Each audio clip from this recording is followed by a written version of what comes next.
Сәлем достар, бүгін біз баклажаннан рулет жасаймыз, немесе тещин язык деді. Өте дәмді әрі керемет шығады. Қонақ күткенде столдың сәні. Алдын ала баклажанды, помидорды, салат листьяны жуып тазалап аламыз. Сарымсақты ашып дайындап қойдым. Баклажанды осылай ұзыннан тураймыз біркелкі етіп. Өте қалың қылмаңыздар. Және достар, мен бұны көз мөлшермен жасап жатырмын. Барлығын біркелкі етіп, әдемі етіп турап шығамыз баклажанымызды. Одан кейін бір ыдысқа ұнды, бір ыдысқа нан ұнтағын, панировочный сухари, 2 тал жұмыртқаны жарып, жақсылап араластырдым. Баклажанды алып, ұнға ұнаттым. Жұмыртқаға салып алдым 2 жағын.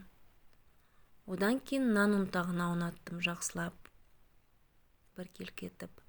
Достар, каналым ұнап жатса, лайк, тіркелу, қоңырау басуды ұмытпаңыздар. Баклажанның барлығын осылай алдын ала жасап шығамыз. Себебі қуырған кезде үлгермей қаламыз. Достар, мен каналыма тіркелуді ұмытпаңыздар. Жаңа видео салған кезде сіздерге көрініп тұрады. Міне, дайын біздің баклажанымыз. Енді қуырамыз осыны жақсылап. Сковородкаға аз мөлшерде сұйық май құйып, астын қосып, қыздырамыз. Одан кейін баклажанымызды саламыз. Баклажанымызды осылай салып, вилканың көмегімен ары-бері аунатып, жақсылап пісіріп аламыз барлық баклажанды. Мұны видеода көрініп тұр. Осылай пісіріп алып, тарелкаға саламыз. Барлық баклажанды осылай пісіріп алғаннан кейін начинкасын дайындайтын боламыз. Күйдіріп алмаңыздар.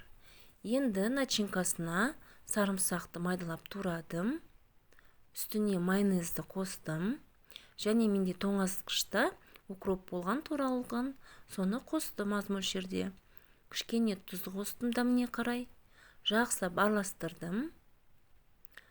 Помидорымызды тураймыз.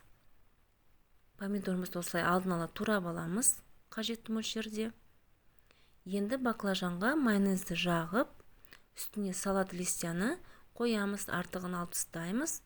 Помидор, кішкене майонез ораймыз жақсылап. Міне осылай. Тағы да көрсетсем бірнеше рет. Баклажан, майонез, салат листьяны қажетті жерін алып, үстіне қоямыз. Помидор, кішкене майонез жағамыз, ораймыз әдемілеп. Өте оңай дайындалады. Барлығын осылай жасап шығамыз. Видеода анық көрсетіліп тұр қалай жасалғанын. Осылай дайындасаңыздар болады. Жасап болғаннан кейін тарелкамызға қоямыз. Міне, дайын, ас болсын. Жасап көріңіздер, өте дәмді әрі керемет шығады.